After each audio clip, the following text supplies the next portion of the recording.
Great. Okay, well, hello everyone, and welcome to this first webinar on capacity building for virtual demand creation and health service delivery for English-speaking Africa.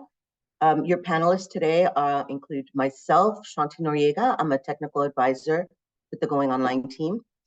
Benjamin Ebeslage, who is the Associate Director, Technical for the Going Online team and manages the work that we do. And Danny Simmons, another technical advisor based in Jamaica for the Going Online team. Oops. Just a few words for housekeeping before we start. If you could all kindly confirm your first and last name in your Zoom identification, you can do that by clicking on participants at the top of your Zoom window. There are there's a little box that says participants, and just click on yourself, check that your name appears correctly. If you need to change your name to be able to clearly state your first and last name, please go ahead and click rename, and then you'll be able to type in the name as it should be appearing on the Zoom chat and in the meeting.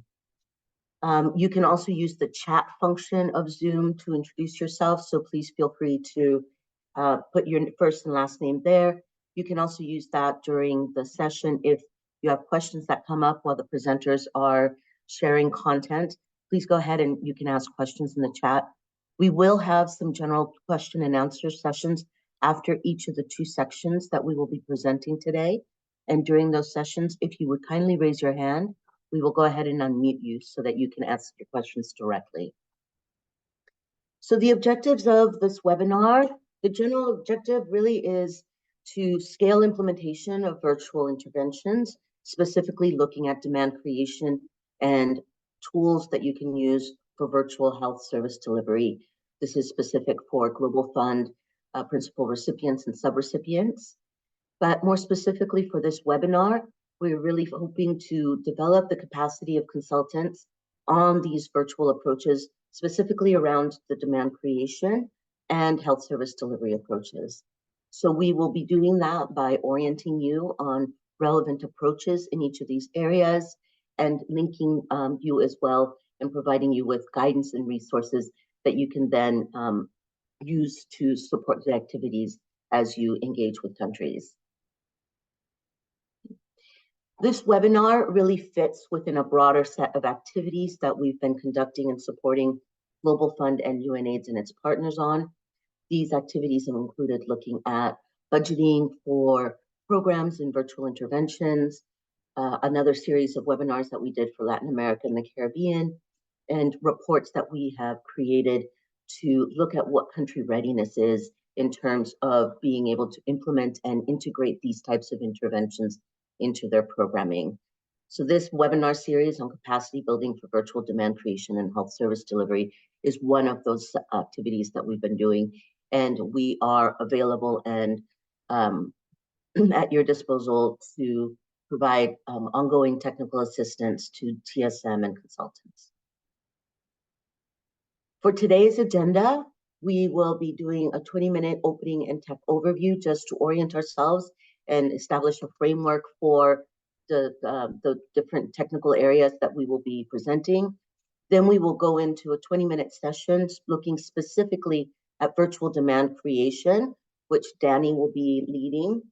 We will then have an open question and answer so that if you have questions around some of the topics that Danny presents, we can use that time to address the questions that you might have. And then we'll then be presenting on virtual health service delivery, again, followed by a 10-minute Q&A. At the end of the presentation, we have several slides that link to resources, and all of these slides will be shared with you at the end of the webinar.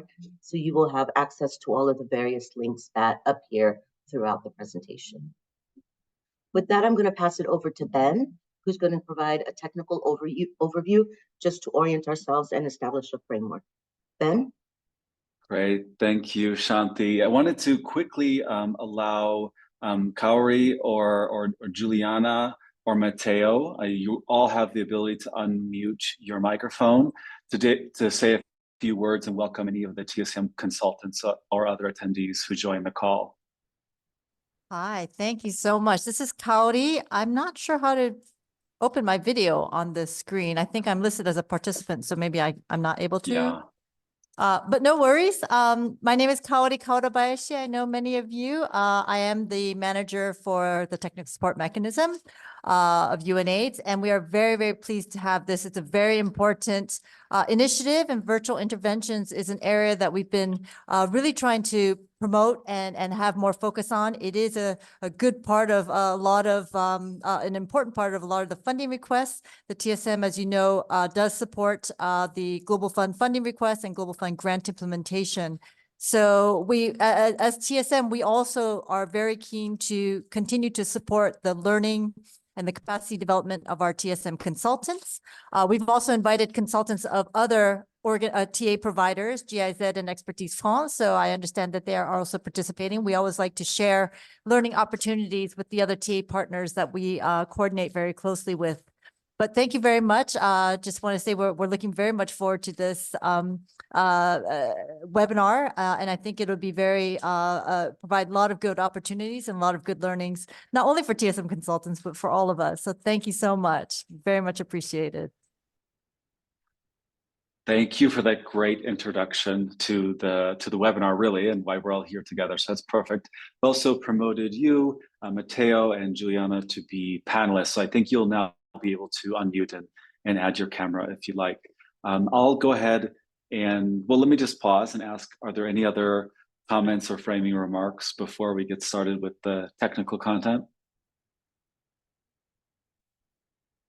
All right, sounds good. And if there are, feel free to raise your hand or put something in the chat. Shanti, if you see anything, you can just ask me to pause presenting and we can address that. So we'll go ahead to the next slide. And I'll be looking on a separate deck. So for some context, it'd be helpful to mention the reasons why health programs are going online. These include to expand the reach of health services and products to the growing audience who use mobile platforms. And among HIV programs specifically, those audiences who are not reached well by the traditional hotspot or community-based outreach efforts. Second, to improve the efficiency of health service delivery by leveraging both the advanced targeting options available on virtual or social media platforms for demand creation, but also to open up new digitally enabled pathways to access and remain engaged in health services, which is called self-care. So leveraging clients' own agency to be able to engage in health services without always having direct assistance. Third, offering services through these digital approaches allows programs to meet client preferences for more anonymous, private, or convenient care. And lastly, these virtual approaches hold great opportunity to develop the resilience of health systems by enabling them to connect with beneficiaries at a distance, which for our programs with FHI and many globally became a very large priority due to COVID-19, which limited mobility for clients and access to physical in-person health services. So in the next slides, we have included our overarching framework for virtual and telehealth approaches across the client care continuum, which can be mapped to the HIV services cascade. And before we get into that, I just want to mention very quickly some high-level trends that I think are important in this work as well, or at least those that we've noted. So quite high mobile connectivity globally. You see 68% of people globally have access to a mobile phone, and 64% globally are internet users, and around 60% are active social media users. And if you just click once, Shanti, there'll be a new, so this is showing internet. When talking about virtual interventions, it's usually mobile phone access that's the most important, because that would allow a client to call or give a call back to access information about health services or even receive a virtual consult. The internet use is important when considering self-care, like online appointment booking, or allowing clients themselves to go online and find services or use social media.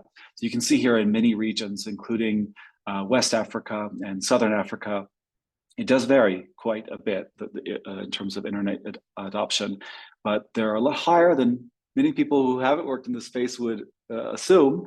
And what this shows is that internet-based approaches, virtual approaches, might be particularly valuable for urban areas where at least mobile networks have 3 or 4G internet, mobile data. And this is just a representation to show that it's quite high in many places, and also these are continuing to increase in terms of mobile penetration. We'll just do one more click. Another concern that has always been present, but I think in certain countries has become much more critical, are security concerns for key populations in LGBTI. This impacts communities at large and programming at large. And we've noticed in some particular countries, including in Africa, that the police services or others have also used virtual platforms to do harm to key population members or LGBTQ plus community members. And this is something that's very important because many key populations were going online because they felt it was more private. They don't need to show their full identity. They have other sort of safeguards, and they're physically at a distance from the people that they're communicating with, most likely. That's what is the value. But there are other and some very severe security concerns as it relates to using virtual platforms, including for health service delivery, and particularly for these audiences, key populations and LGBTQ+. We don't go into detail in this webinar on what are those concerns, but we do have resources that we've developed that can be shared that are specifically for those contexts. And we've also noticed the last trend here. There are probably other trends, and I would invite you to put in the chat if you've noticed interesting trends related to telehealth, virtual platforms, or your audiences that are going to be important to consider. You can put them in the chat because this is not an exhaustive list. The last one here is that with so many people now accessing information and services and products online and socializing online, controlling the space or adding safeguards is becoming much more important too. So many countries are introducing much stricter data privacy laws, and those laws sometimes impact how programs can collect information and how they store it, how they safeguard it. So those are always important things to keep in mind, and to align your program data systems and use of virtual platforms to be aligned with those national policies. And we'll go to the next slide. And I know this is the last animation showing data protection policies that are in place and those that are pending. Some countries don't have a data protection policy per se. And others have them in draft formats, but it's quite a comprehensive coverage now globally. Okay, next slide. So this slide has some animations. I'll just be taking us through a comprehensive framework for the use of virtual and telehealth approaches across the client care continuum. The series of steps you see here at the top are based loosely on the HIV services cascade. However, they were adapted to be more broadly useful across other health areas. The process begins on the left-hand side, where health service delivery programs can plan their virtual interventions. They then continue to use approaches to reach their target audience online, create demand, then approaches to refer those clients for health services, then deliver those services, which is the yellow in the middle, and then re-engage those clients over time, which is the red. This process continuously uses data from each of the prior steps to monitor outcomes of the interventions and improve program performance. And those approaches are shown in purple on the far right. If you can click once, there'll be a little animation. And now here are some categories for the types of virtual approaches and tools you can use across this framework.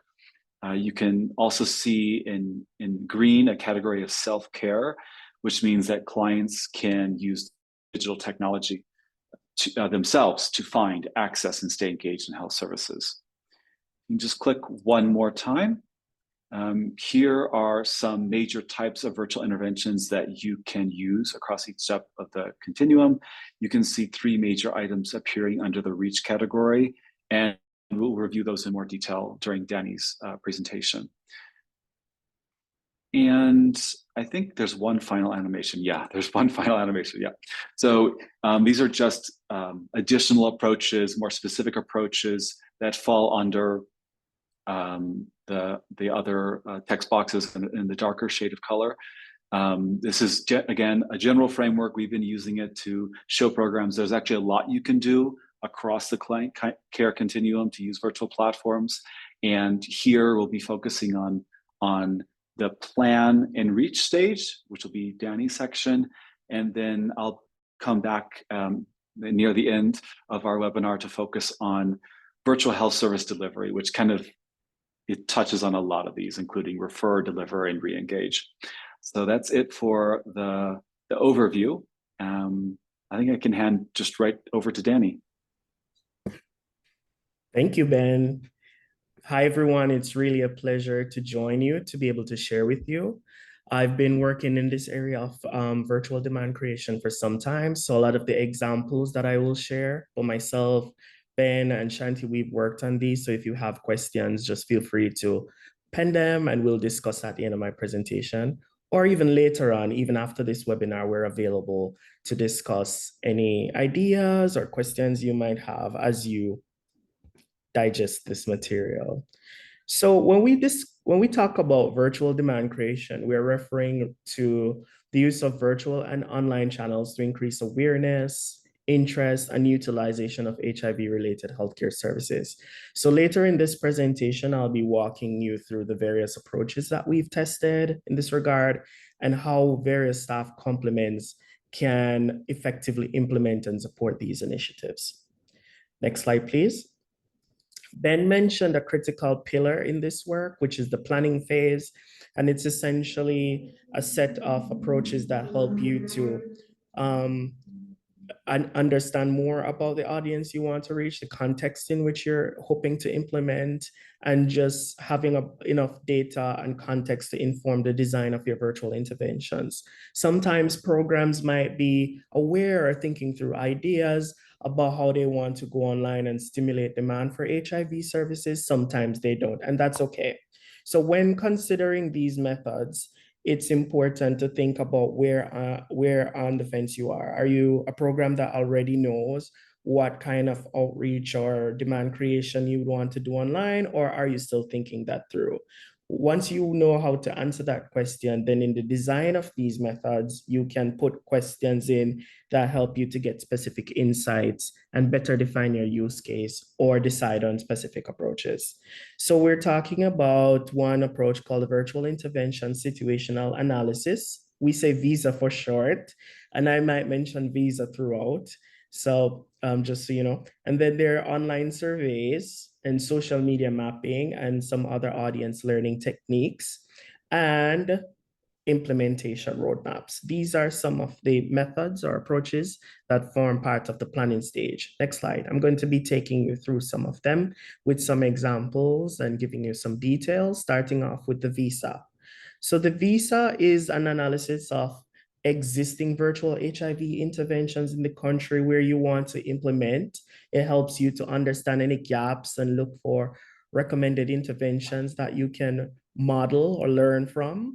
You can decide to adapt to local partner contexts or scale some of these existing solutions. And it's a 3-method approach to the VISA. One, we start with a desk review, and then we do a web and social media search. And we may include stakeholder interviews and validation meetings. And I'm saying we, but I mean you, everyone, right? So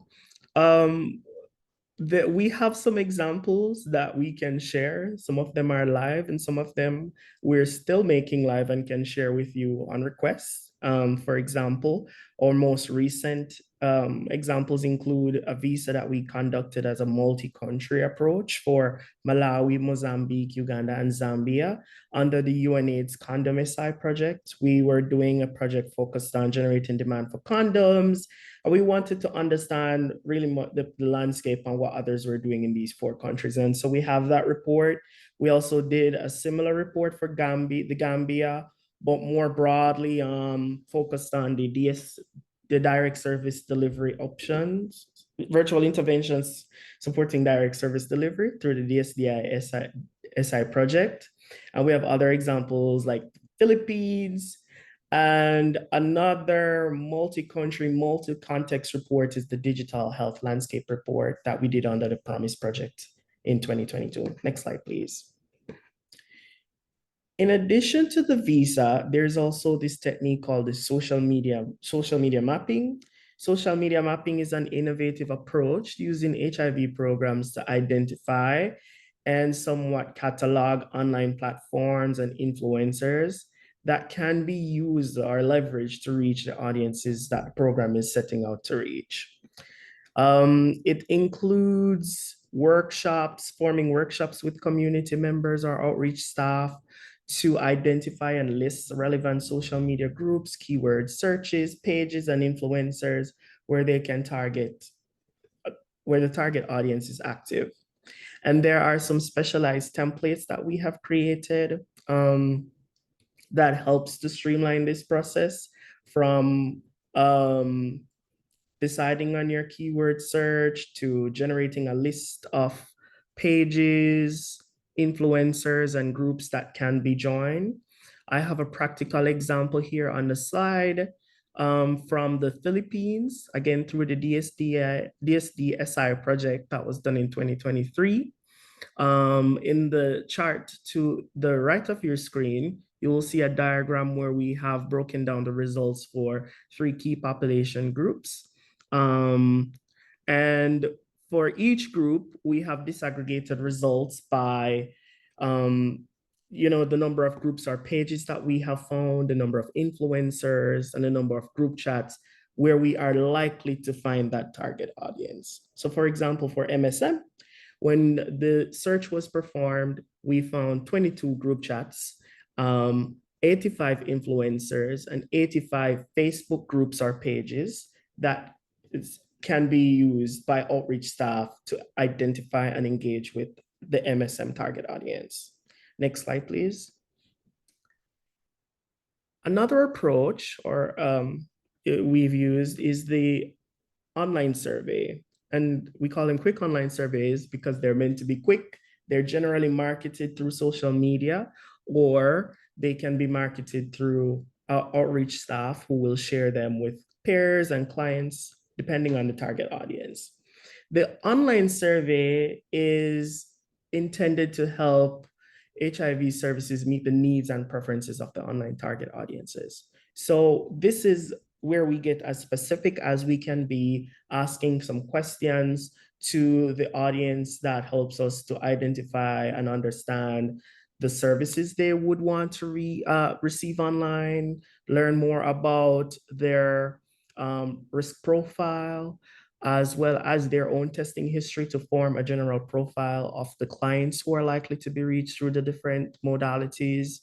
And we learn about their own tech use as well. When we've done this survey, we've done a convenience-based type of sampling, as I mentioned, through community-based distribution, or most times we've done online ads through social media, and we add maybe a lucky draw prize to incentivize participation. Once we have promoted the survey, we do an analysis, preparing a report to share the findings and recommendations. And embedded in the slides are some examples that you can look through when you have the slide deck. Next slide, please. But I wanted to go into some specific examples of the types of data or questions that we ask in the survey. Usually the survey has about 30 questions, can be less, can be slightly more, but it's usually recommended around 30 based on what we've done in the past. So in this example from the Philippines, I have a question here that asks about how clients would normally prefer to communicate using their phones. And we asked questions like what topics or issues or interests that they would normally engage with on social media. And these results help programs in the Philippines to be as targeted as they can be with social media ads, because they can market ads to the target audience in alignment with the specific issues, interests, or topics that the target audience resonate with. Next slide, please. I'm sharing just a few more examples here from the Philippines example, and you can look through them on your own. We asked like what kind of services the audience would be most interested in. And if they were to speak to a health service provider, how do they prefer to have that access? And when they access sexual health services, what are the most important factors influencing their access? Yeah, so you are free to click through these reports and look through. The other approach is some other approaches include forming community advisory boards, which includes representatives from the target audience who will give insights on demand creation. You can read our IAS poster from 2018 on that approach. Another approach we've done is density mapping, which is looking at the number of dating app users within specific urban areas. We have an example there and on screen of when we did a mapping of Grindr users in Mumbai, India, and just using a heat map, we are able to see what the density is like at different times of the day for Grindr users. And so outreach teams, particularly those engaged in one-on-one outreach, can use this to inform their outreach strategy. Next slide. And then once you have done all of this sort of research or deep dive into the audience preferences, it usually culminates in a roadmap or a demand creation plan or campaign plan where you are more specific about how you will do your demand creation activities, integrating the results from the different exercises you've conducted. And we have some examples again that you can look through on your own. Next slide. So once you've done all of those planning activities, it's time for us to actually create demand, generate demand, virtual demand. And you'll see that in the next couple of slides, I'm taking a people forward approach. So I'm focusing on the staff cadres that are important to virtual demand creation, specifically those staff who will help programs to get the word out. And these staff are usually important for planning, implementing, coordinating, and monitoring online demand creation activities. In the first slide, we have social media officers, and their work is usually organic or inorganic. When we talk about organic, it's usually about managing and growing a following on social media among the target audience through daily posting with interesting and engaging content. Click again, please. And then we have a more inorganic approach, which includes,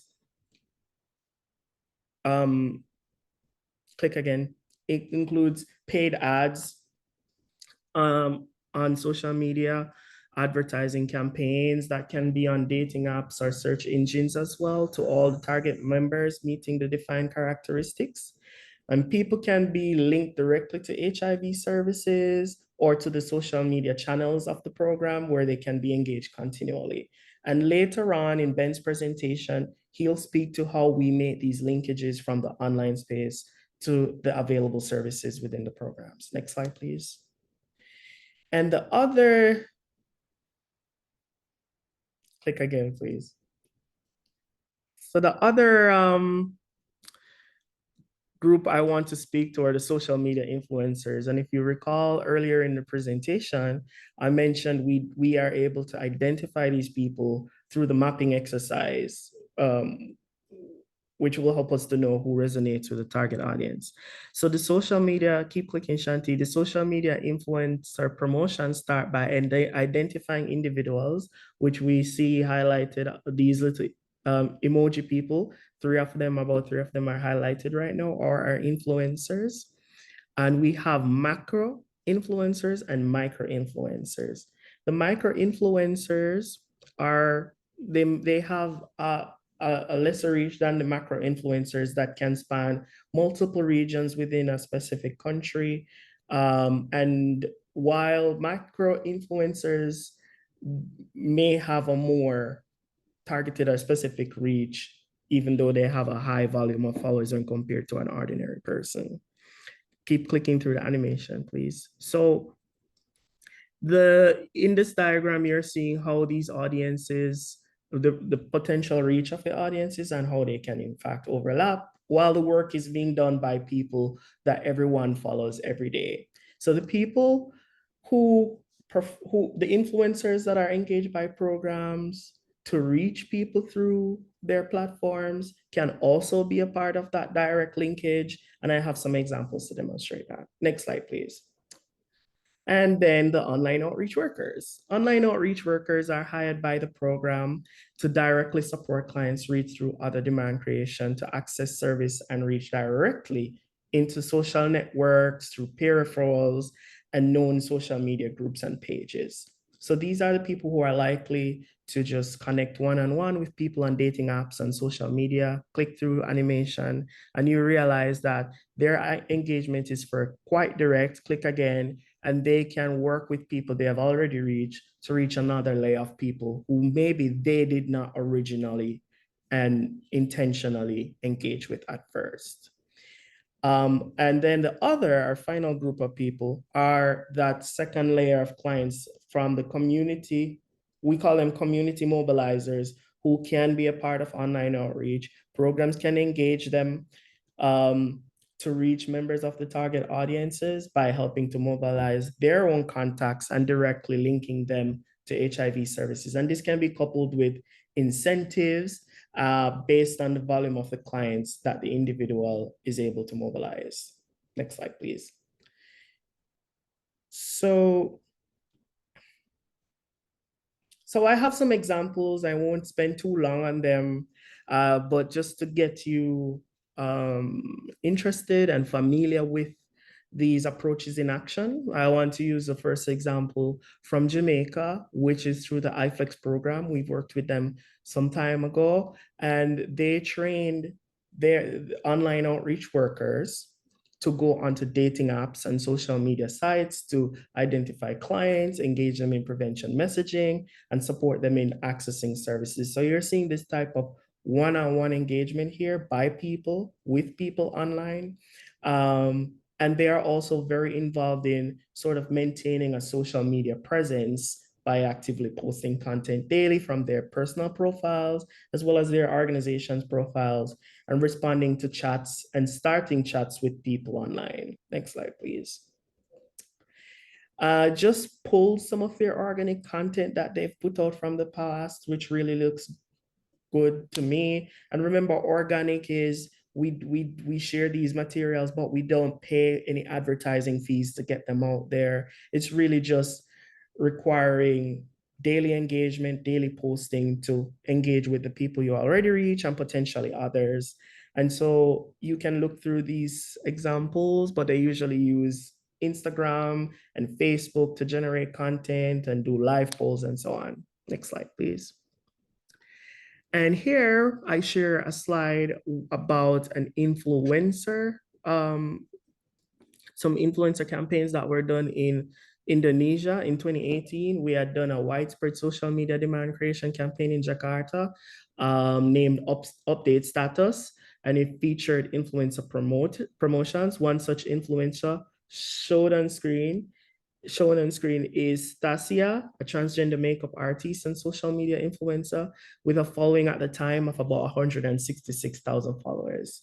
And so with the support of a creative agency, they produced a series of lighthearted short videos where Stasia demystified the clinic experience. And I'm happy if you would watch this on your own and share your own thoughts. Next slide, please.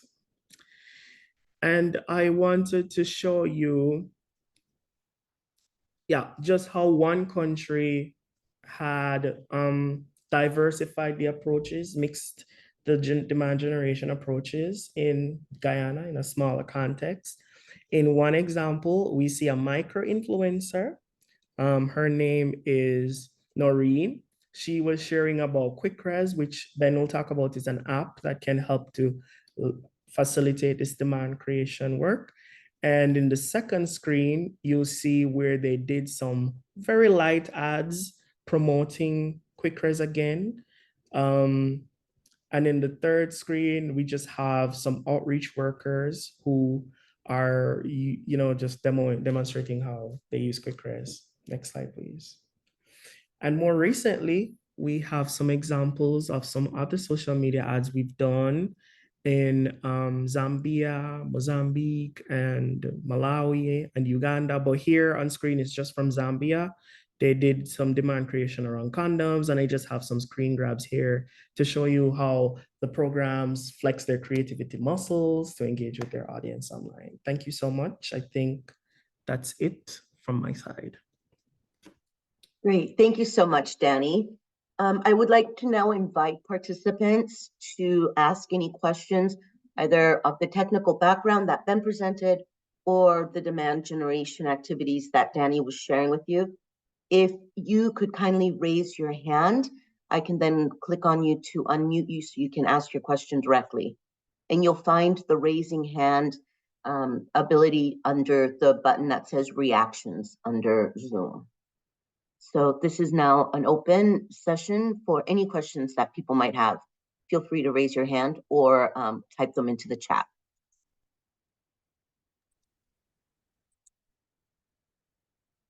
While we wait for some questions to come in, feel free to write your question in the chat or raise your hand and you can just ask. It looks like we have one hand raised, so that's great. I just wanted to mention quickly that a lot of the approaches that you've seen Danny review, including the planning approaches and some of the outreach approaches, may not be advisable for every context or for every audience because of safety or security concerns, particularly the social media mapping. If you map online places where MSM could be reached through influencers or through Facebook pages, that list could be very sensitive in some countries and might be so sensitive that it shouldn't even be collected in a document. maybe outreach workers should just organically find sites discreetly and not have to have a list in a document that might be exposed. So, but with all these approaches, we have guidance and resources, and within the guidance, there are steps to secure those approaches. But just noting, it's not necessary that all the approaches are recommended in every setting. Great, thank you. I see we have two hands raised, so I'm going to unmute you, Thandi. You have a question? Yes, can you hear me? Yes, we can hear you. Yes, thank you so much for the informative presentations. I think for me, I've acknowledged the examples of projects in different countries, but I was wondering whether the resources that are being provided or the links that have been provided also include some kind of an idea of what the cost of an activity will be in a certain area, and also whether there are some very clear technical assistant companies out there, because with IT and us being consultants, it's another skill, So whether there are other companies that are there on the space that that countries can reach out to help with the implementation. Thank you.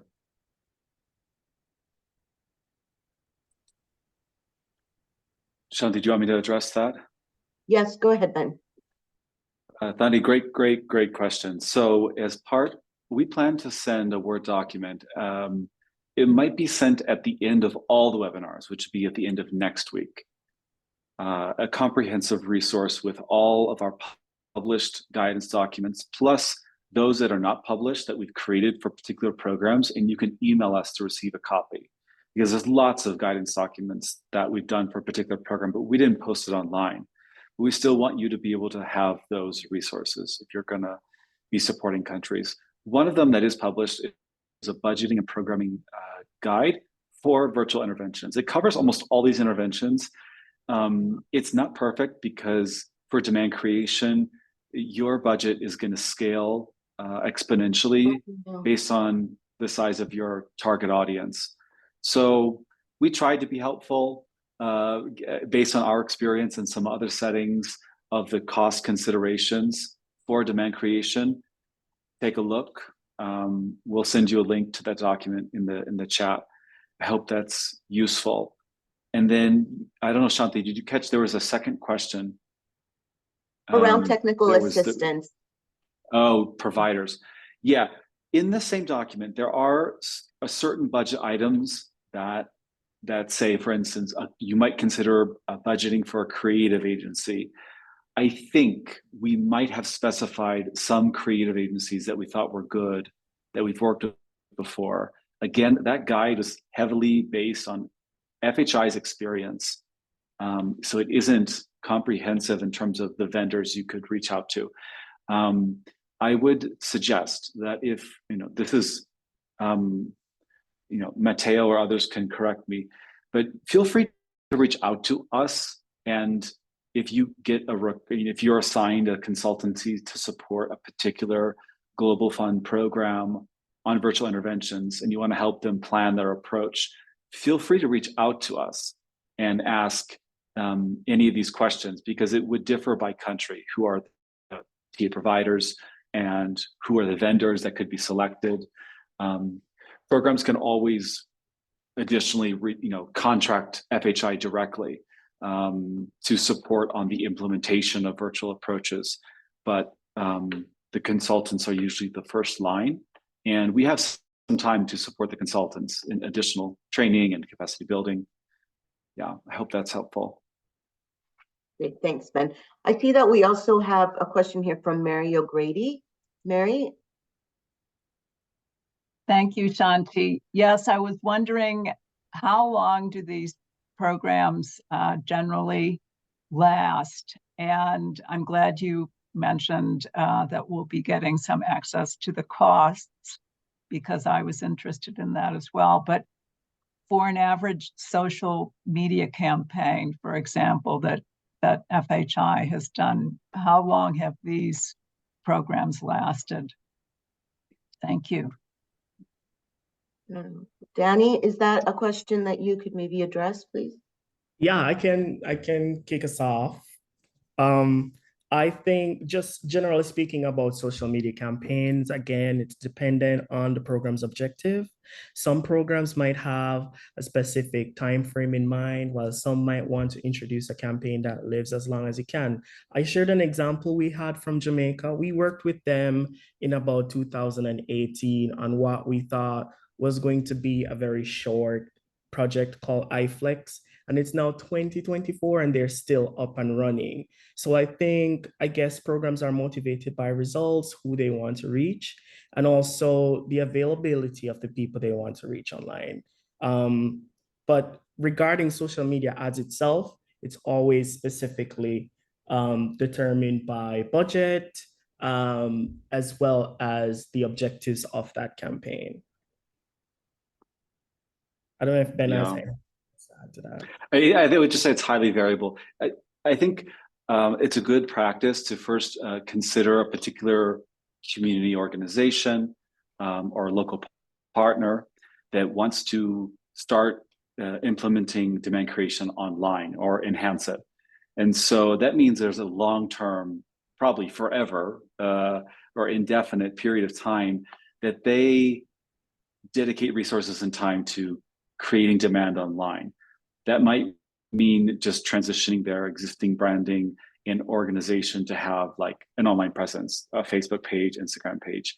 And from those pages that are always there, they might then decide at certain points in time to run time-bound social media campaigns for a particular topic or audience. So that, that same organization that's always going to be online and be posting content about what they do, they can say, okay, for this 3-month period, we need to do a prep demand generation. And so we're going to create a whole campaign for that and look at results. Usually you do it in a period of time where you need to see your results be accelerated, and that you have enough time to show the results. The results of the campaign can be optimized and improved. So 1 month is kind of short to show results and make improvements. 2 months, but 3 months is usually a good time period for a social media campaign that has a particular target audience or a particular health focus. Thanks, Ben. We also have a few questions in the chat. I do invite you to address those in the chat directly, but maybe if you have some immediate thoughts.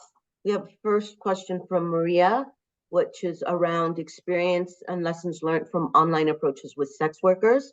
I don't know if Ben or Danny, if you have any immediate thoughts.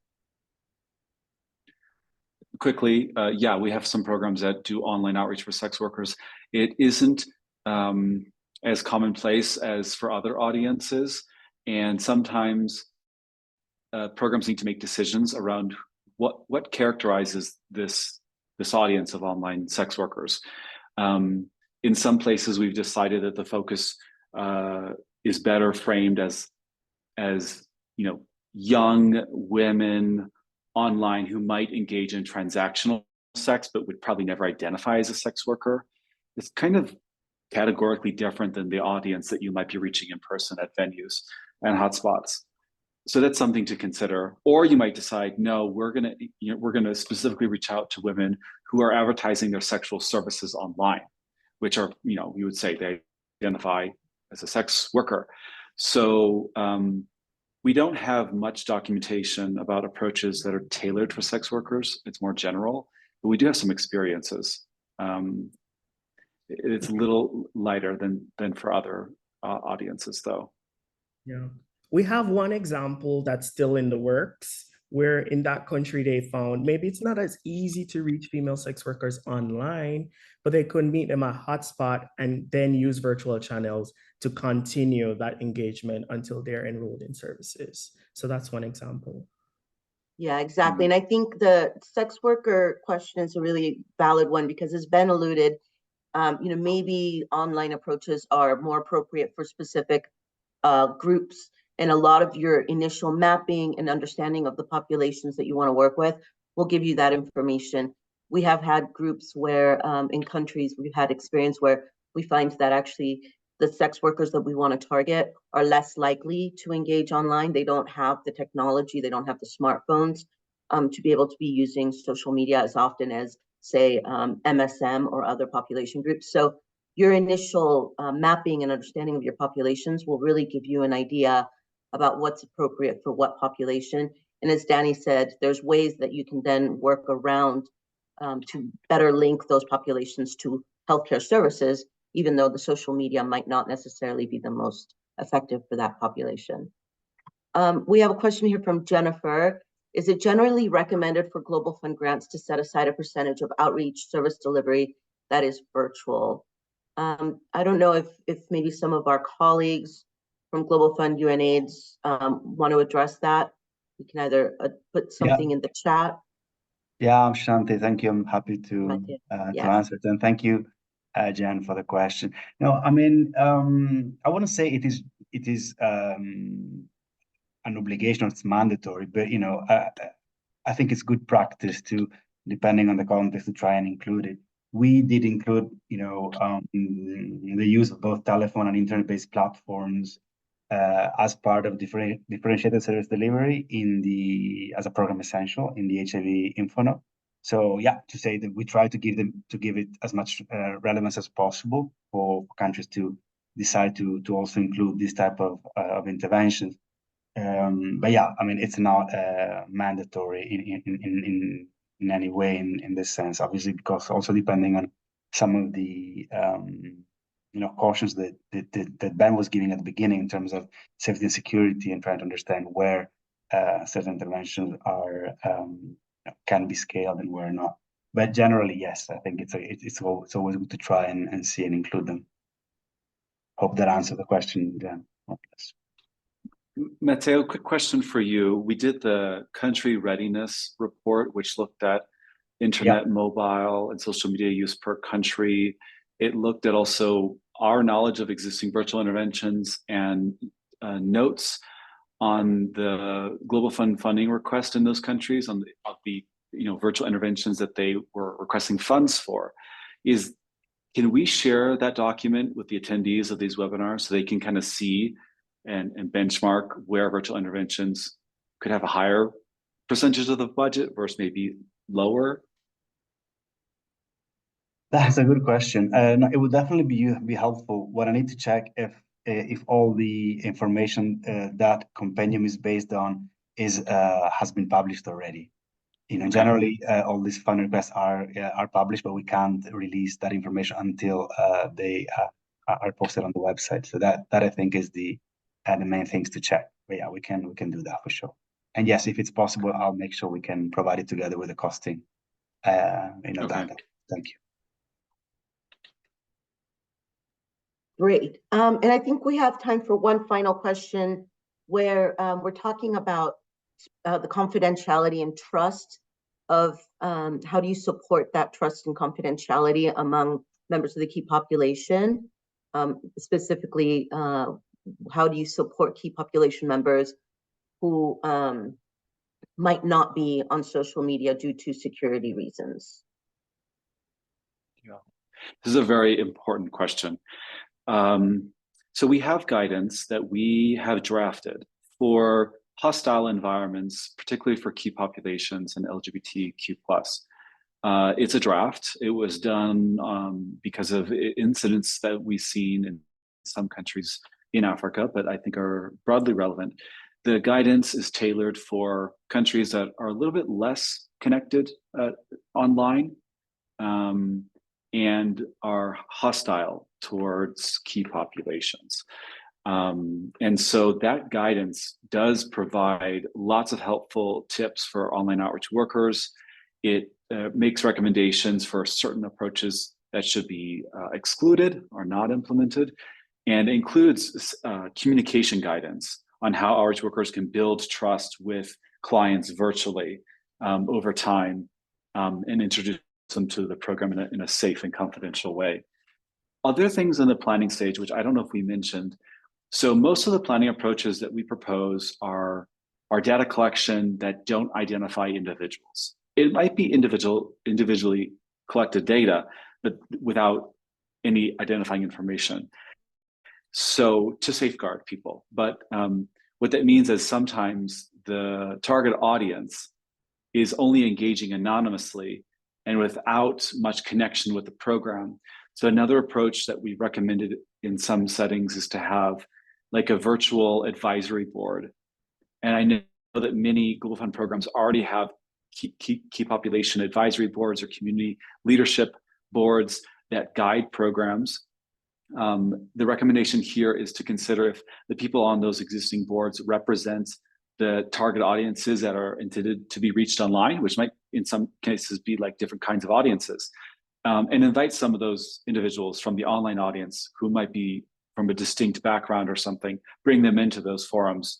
Or if that's not safe to bring them into those forums or not private or confidential, you just have contact with those individuals so that they can understand the program and provide advice on the best ways it can be communicated to people like them. So they're just like an added voice for the program to make sure it's being implemented with community's interest at heart. I don't want to cut the session, the Q&A session short, but there is one final question that I'm hoping we can address, which is really relevant. It's about the inclusion of rural communities where maybe a good percentage of services might be focused, and how do we deal with issues around bad connectivity? So in the United States and many developed, higher income countries, using telehealth is a great option for rural communities because mobile networks or phone connection is still great in the rural areas. I still think that to a degree that telehealth or connecting virtually is going to help people that live far from an urban area, at least if they can get a virtual consult with the doctor out of the way on the phone and they don't have to travel into the facility for the consultation-based services. On the demand creation side, options are a little more limited in rural areas where there's not great connectivity, because most of the demand creation approaches that Danny mentioned leverage social media and using networks. And if your rural audiences are in places where really they just have a cellular connection but not mobile data, then there is very limited ways to reach them through marketing, unless you already have their phone number to call them, you know? So like I think we said at the beginning, most of the demand creation approaches are meant for more urban audiences or more well-connected audiences to internet and social media, or at least WhatsApp. And that said, I think the virtual approaches can remain useful for more rural audiences that have phones in like the service delivery phase, which we're getting into next, which is virtual consults and virtual reminders and keeping clients engaged in services. Then it may be less for the marketing. So the overall summary is that the virtual approaches shouldn't be replacing essential in-person health service delivery, mobilization, and outreach.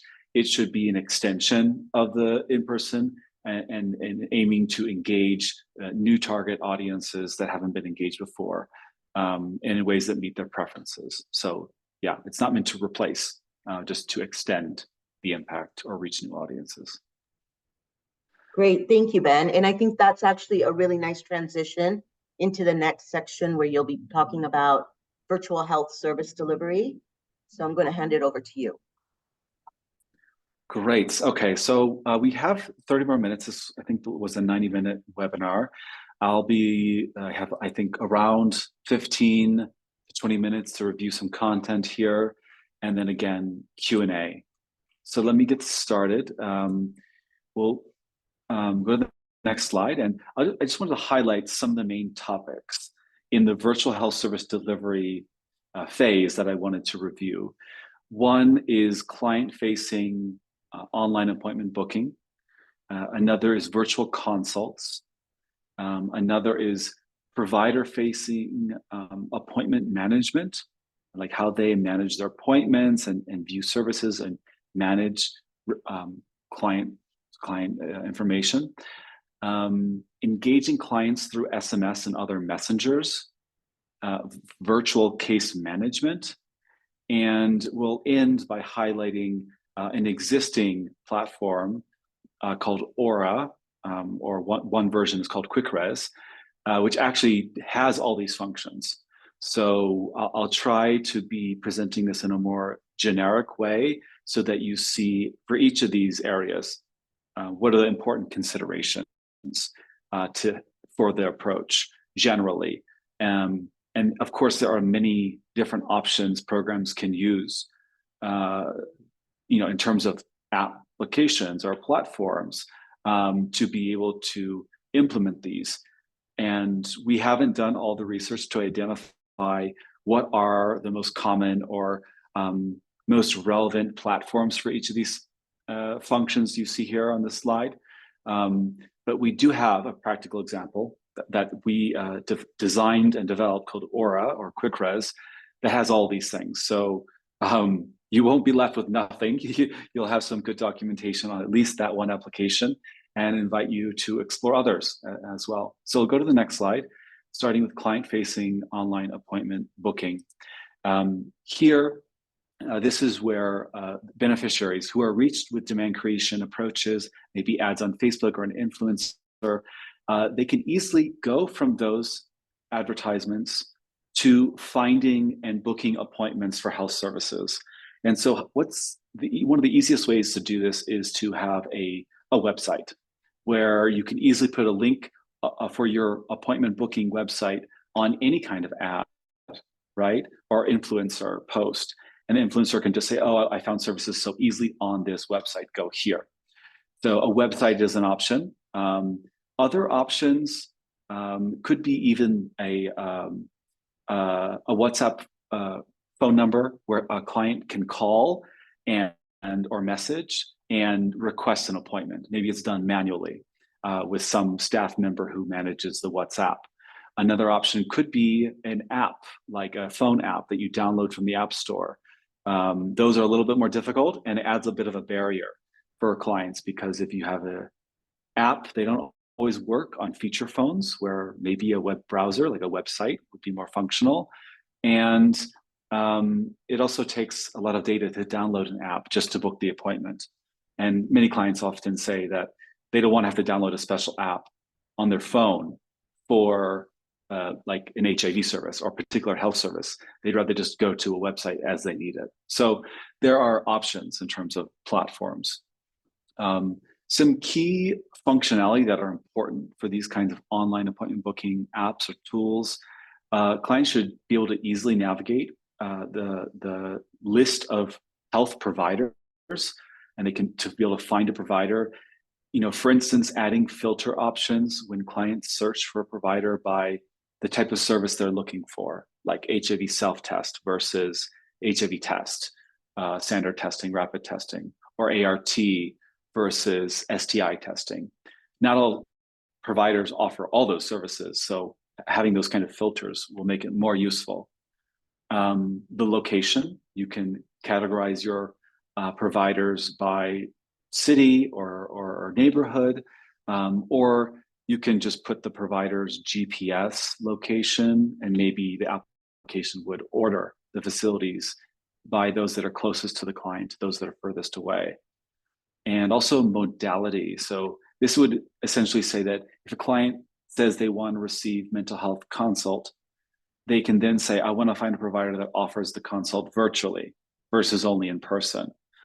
So having all these options is going to make your online appointment booking platform more functional for clients and also for providers. So providers can get the right kind of requests for the services that they offer in the modalities that they can offer them. Second is to allow clients to request a service or book appointment based on provider availability. So what this means is that in some programs, they create a system where clients submit a request for a service, which is then handled by maybe a provider or maybe some centralized staff who then sends requests to various providers.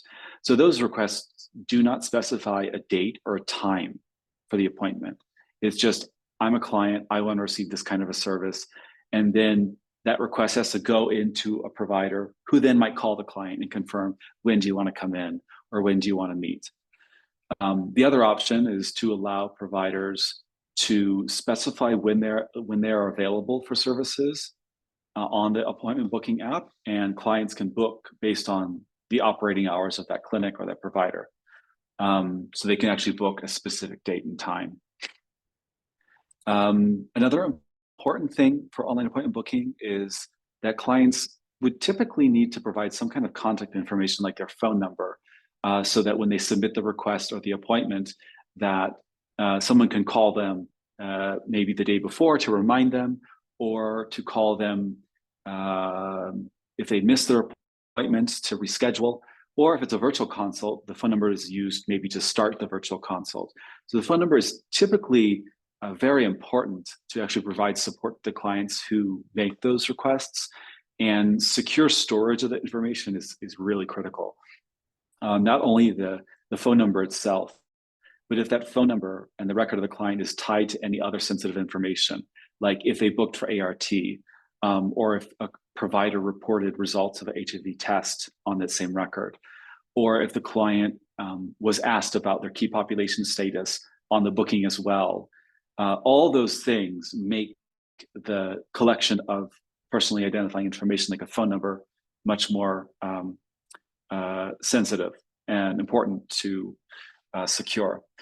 A last important feature, so if you're using an online appointment booking website to be able to get clients who you reached online through demand creation to then get access to a real service, it would be important to track the referral source of the client. So essentially, if you're, so I'll take a step back. If you're using a online appointment booking app to funnel clients from demand creation to services, the appointment booking app itself should be able to track which ad or which marketing approach the client came from. And that would allow you to produce data that shows the effectiveness of your marketing approaches to getting clients in to book appointments and attend services.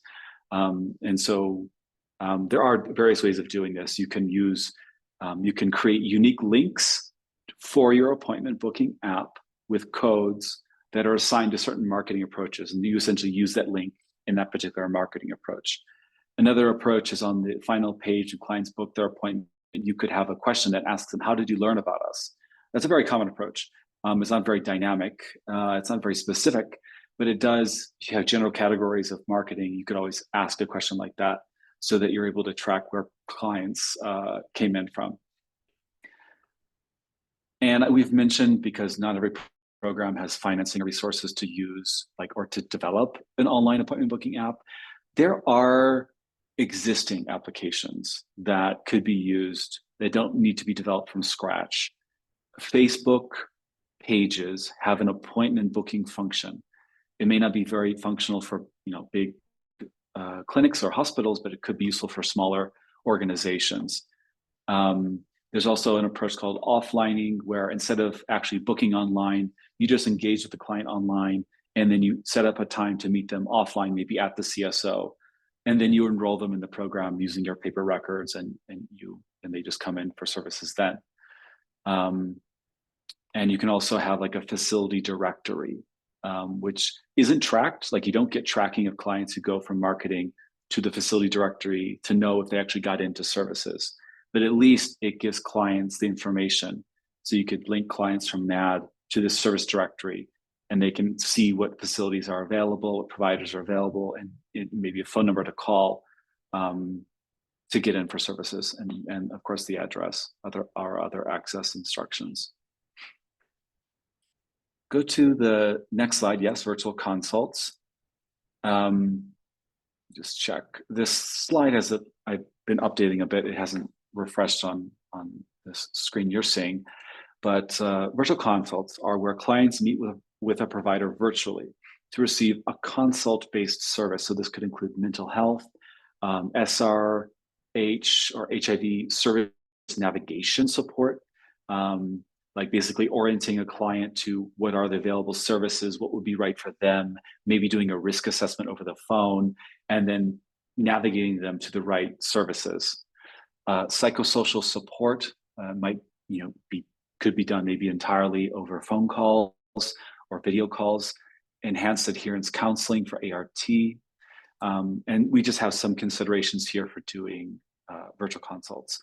One, using an online booking platform is great because providers could set their availability and avoid like double booking of clients at the same time, and allows clients to also do the booking themselves. They can see what services are available, who offers them, and they can just directly book.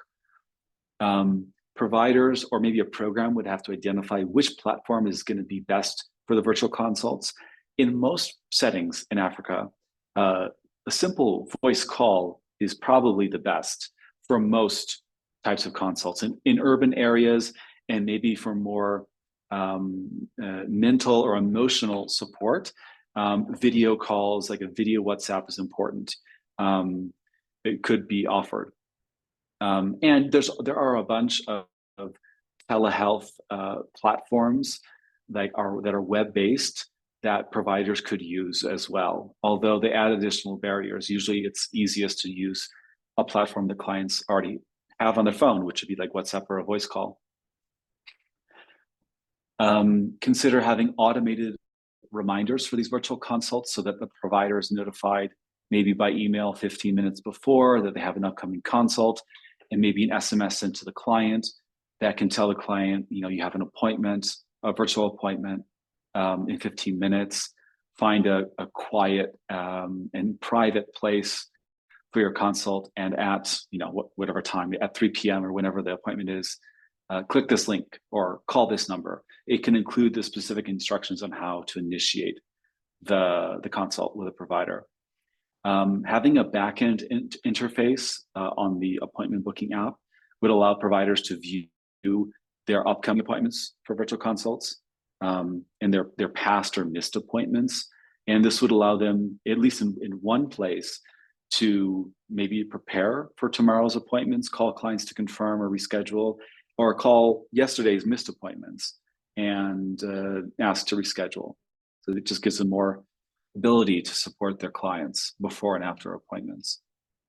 You know, it could be up to the client or the provider to actually initiate the consult. Yeah, depending on the platform that's used or the instructions sent to the client.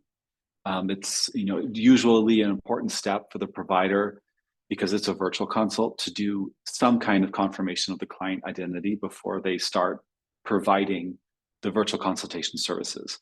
You know, for instance, if it's the first time that they're connecting, if they used an online appointment booking application, a common step is to ask the client, hey, can I just confirm the name you used on your appointment? And can I confirm your date of birth, which is on the record, potentially on the record of the appointment. And just to be sure that they're talking to the right person, because sometimes when a provider calls someone for the virtual consult, a family member might pick up the phone. Yeah, something always to consider. And then they provide the consult services, right, during the phone call or WhatsApp call. Having a backend interface might also be important for providers to report when a client attended their appointment, maybe take notes on the services provided, and also to quickly book future appointments for the client, so that the client doesn't need to do it themselves. The provider can just say, okay, click here, book the next appointment. Go to the next slide. And I think the last slide you were showing was like the backend interface. Shanti, was that right? Yeah. Yeah, so just, that's right, Ben. You know, I did mention some of this, but this is an example, and it's from Aura or QuickRes. You can see one clinic, when they log in, they see their appointments on November 24th, or whatever the current date is, and they can see, okay, the client name, the date of birth, the phone number can be revealed individually if needed to contact the client. They can report that the client arrived. They can report what services are provided to the client. This kind of interface makes it very useful for them to see what's coming up. Do I need to reschedule? Do I need to contact clients for missed appointments, etc. Go to the next slide.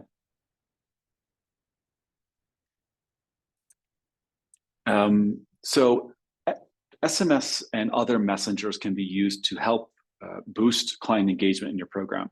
Let me just list some common types of messages that programs, particularly HIV programs, but generally health programs, could use to engage clients in their program. So one, client books an appointment, sending an immediate confirmation to the client of the appointment details. And this can be through SMS or WhatsApp, etc.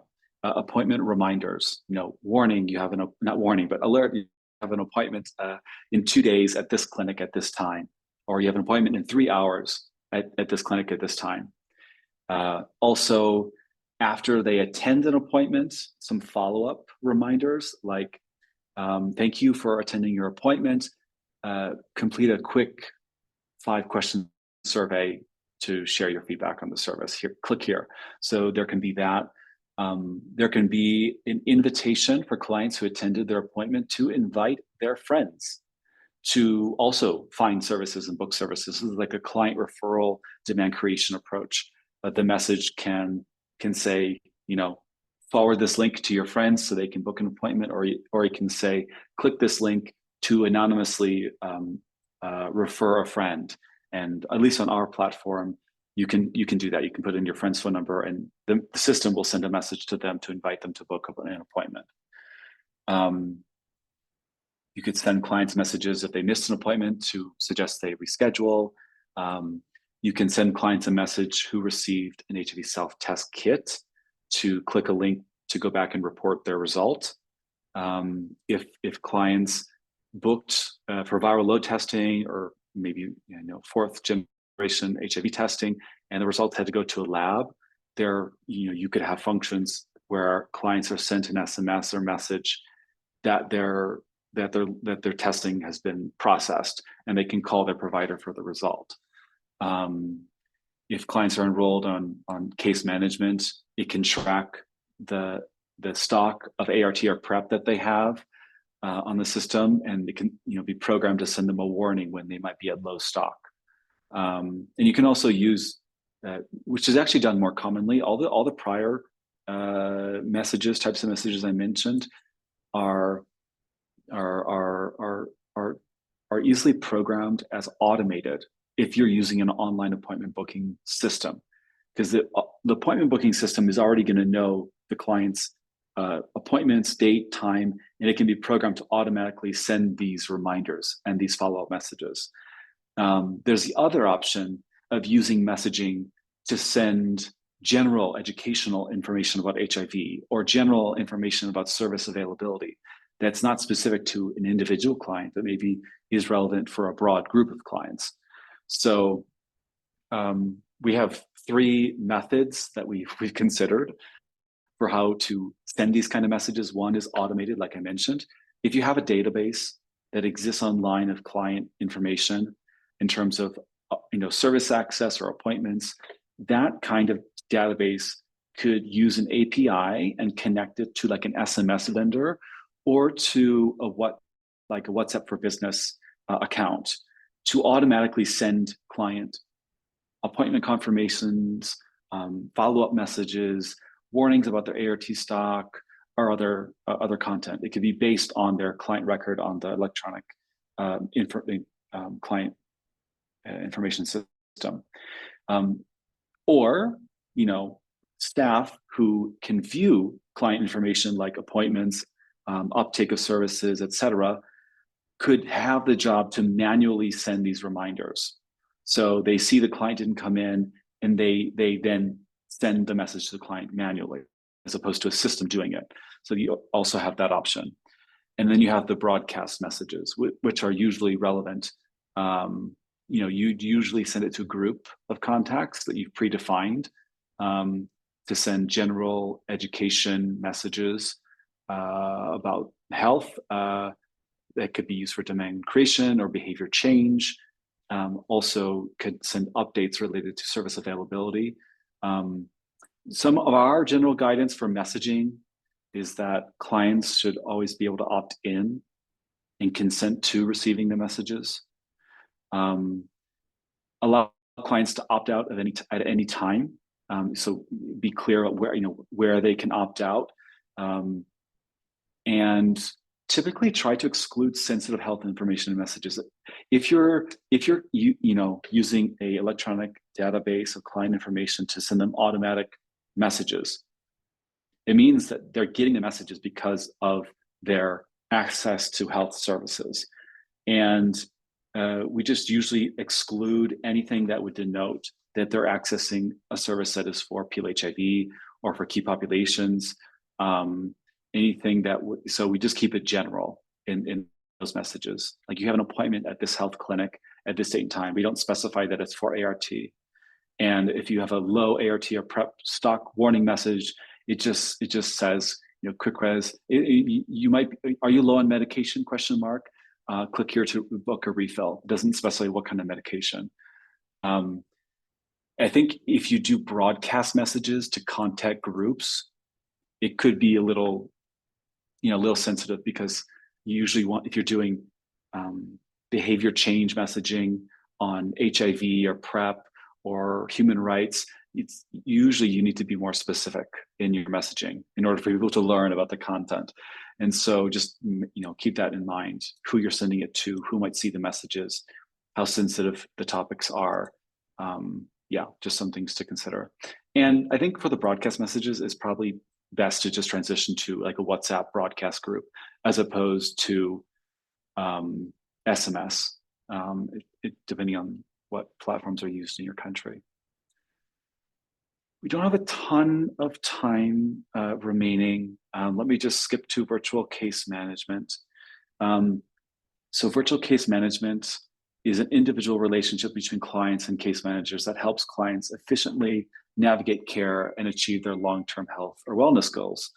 So this could include, a long-term goal of viral suppression for PLHIV, or remaining virally suppressed for PLHIV, or remaining HIV negative for clients on PrEP. Those are just examples of goals. So to make case management virtual, there's some things to be considered, using an online appointment booking application so that case managers can, track their individual clients, upcoming appointments, past service access history, and they can use that to provide support to clients. Maybe introducing virtual consults by WhatsApp or voice call. This could be done for a virtual consult with the case manager themselves or with other people that provide support to the clients, other service providers like psychosocial support, counselors, or people that provide enhanced adherence counseling or mental health. That's commonly a part of a ART case management approach, includes some of those services. So offering virtual consults would help with access. Of course, SMS or other appointment reminders and notifications. And then having like a case management software, which might be the same as your appointment booking software, as long as you can track clients in your cohort over time and see when their upcoming appointments are, and be able to, for instance, for ART, see if clients are due for viral load, what are the results, what is their current ART stock. So all that information would guide a case manager to know who needs additional support urgently and who's sort of doing well and may need less support. We have some resources here for some approaches, and we don't have the time to review this, but I give an example of the case management model that we're using here in South Africa, which I think I'll have to, I can't describe that, I don't have much time. And we'll go to the next slide. The last few slides show QuickRes or Aura as an application that actually serves all these purposes that I mentioned before. So if you're asking yourselves, great appointment booking, great case management, but where do we start? This provides a great resource, and at least you can use some of the documentation on Aura or QuickRes with programs, and they could use that as considerations for other platforms that they could use, or you could also use QuickRes. So I'm gonna stop here and just say that QuickRes is a web app. It's used in 20 or so countries. It's broadly relevant for a wide range of health areas, but definitely specifically tailored for HIV and several others. And in terms of using QuickRes, very practically, if you're interested, I would recommend working with countries to let them know about the platform. We can set up a meeting to discuss their use case and provide estimates on budget and clarify how data is safeguarded. We have a lot of that information in these next few slides. But let me pause and hand it back over to Shanti. Happy to answer any questions in the little bit of time we have remaining. Great, thank you, Ben. Similar to the last session on demand generation, if you have a question that you would like to ask Ben or others, please go ahead and raise your hand. Otherwise, you can type your questions into the chat or into the Q&A. And while we wait, I see we have one question. Okay, we have a comment, great insight, thank you. Any questions? I don't see hands going up, but oh, a question around tuberculosis. Ben, if you wanted, it doesn't seem to be captured much here. I think that's probably because you were presenting largely on the HIV component, but maybe you'd like to just address that. Yeah, I don't see the TB question in the chat, but yeah, I mean, the QuickRes itself or Aura itself hasn't been deployed for a TB specific project. It's been deployed for HIV programs that include TB. And so, the range of tuberculosis services, can be offered for clients to book on the front end, and providers can see those and report that clients attended those appointments and services delivered. So generally, programs can use it for offering TB services and tracking uptake from demand generation or other approaches. Thanks, Ben. And I see Mateo has a question or has a hand raised. Mateo, over to you. Yes, thank you, Shanti, and really thank you, Ben, for this great, overview of QuickRes and how, or as one of the ways we can book appointments. I was curious to understand in the countries that are using QuickRes, right? And maybe the ones that have a bit more experience with it, what would you consider the factors, right, that make it a successful tool to roll out, right? Versus maybe, I don't know, maybe I'm just wondering if there's examples of countries where it was rolled out but poorly used, and and what would then make it a tool that is well used, if any. Thank you. Yeah. Well, QuickRes or Aura is a wraparound solution that includes so many functions across, how you engage clients virtually. So I think usually it works well in programs where they've decided that QuickRes is going to fill a strategic gap, and it's going to fill it fully for all clients. So that it's, I think what happens is in many programs when they decide to introduce a new technology, and it's not introduced fully, it's introduced as like an add-on optional method. It's not reinforced, and so it has a low volume of uptake. But if you decide, an example would be here in South Africa, 7 pilot facilities transitioned their case managers from using paper registers to using QuickRes because they got rid of the paper registers. They are using QuickRes and they're using it at scale. In other settings, when they use QuickRes for demand creation, and some clients who are reached online come in and book services, and other clients they can just access services without booking. If your demand creation effort or funding drops, then the bookings also drop because it's not a platform used for all clients. So I think, I don't know, there's lots of factors, Matteo. So I wasn't probably addressing everything, but identifying a strong use case for using QuickRes and implementing it systematically to address that use case is really important. Also, ensuring that it fills a gap in existing tools or HMIS systems and not duplicating effort is another important item. Thank you. Great, thank you.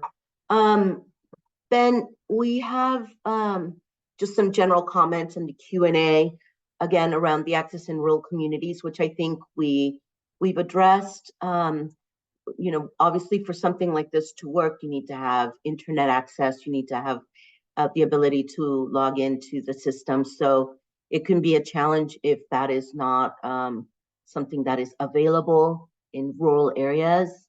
And another comment here just about the importance of clients being able to opt in and out of the functions, which is something that you mentioned. And again, the participant was just reiterating their support to that.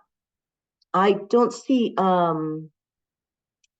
not see other additional questions, but there is another comment here about TB HIV, and yes, the TB HIV integration, the systems basically provide the services that are available in a clinic. Tuberculosis is one of the services that's generally integrated, so it is something that is that is reflected in QuickRes at least. But moving forward, if a country was to think about another online platform, that would certainly have to be an important consideration, that all the co-infections also be integrated. With that, what I'd like to do is just share with participants the resources. This is a list of all of the resources that we have available publicly for virtual demand creation. Again, you will be receiving the presentation at the end of the webinars. These are all links that will take you directly to the various different resources that are available for virtual demand creation. And for virtual health service delivery, similarly, we have a number of various documents, including some case studies that could be of use to you as you start to engage further with virtual interventions and in the countries and their requests. So these are various different resources that are publicly available. We also have several that are available on demand. So you see is there a website or an email where people should reach out to, Ben, for getting these offline resources?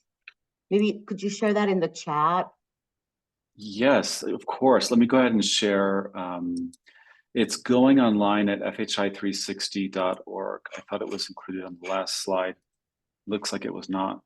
Oh yeah, it is. On the last slide at the very bottom, it says email the team at goingonline@fhi360.org. And you can just request a specific document and we'll send it over to you. Mm-hmm. Great. Okay. And I've put the email, email address also on in the chat. So I think with that, we can go ahead and close today's session. I really want to thank our presenters, our panelists, Ben and Danny. Thank you so much for sharing your insight and expertise. And to all of our participants, including our colleagues from UNAIDS and Global Fund, thank you so much for supporting this webinar and for your participation and clarification for some of the questions that participants had.